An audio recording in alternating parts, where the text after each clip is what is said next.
Ya, kuatlah niat saya untuk keluar dari sana. Lalu saya jujur yang saya maksud adalah menyelaraskan antara pikiran dan hati, menyelaraskan antara pikiran sadar dan pikiran bawah sadar. Karena realitanya kita ini sebenarnya setiap hari 1 kali 24 jam selama kita sadar itu kita berantem dengan pikiran kita sendiri. Artinya ada ketidakcocokan, tapi sayangnya itu hampir setiap waktu.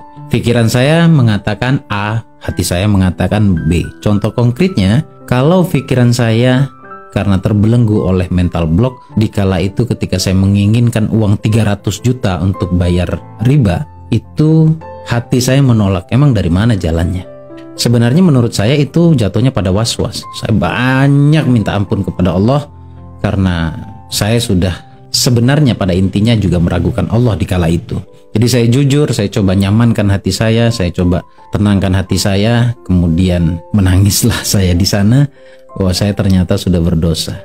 Jadi poin pertama, jujurlah kepada Allah bahwa jika pikiranmu butuh, tunjukkan bahwa hatimu benar-benar pasrah kepada Allah. Jadi hati juga mengatakan, iya, saya butuh pertolonganmu ya Allah. Itu yang pertama. Kemudian yang kedua, saya mengahlikan sholawat itu tak terhingga, tak terhitung, dan gak mau ngitung saya. Hampir setiap waktu, setiap saya ingat, saya bersolawat. Karena saya memahami fadilah sholawat itu luar biasa, atau manfaat kita membaca sholawat itu luar biasa. Karena memang saya pernah diedukasi bahwa ketika kamu menginginkan sesuatu, Gus, apa-apa itu disolawatin. Setiap kali kamu punya keinginan, atau punya harapan, atau punya doa, maka doa yang baik itu diawali dengan sholawat, diakhiri juga dengan sholawat.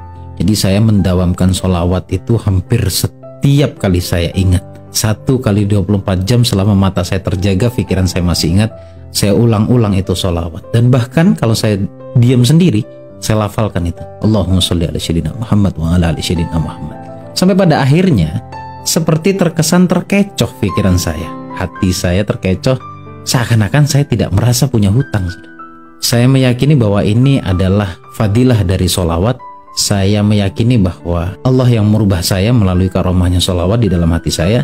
Saya merasa bahwa hutang saya lunas, riba saya lunas, pasti lunas, dan pasti dilunaskan oleh Allah.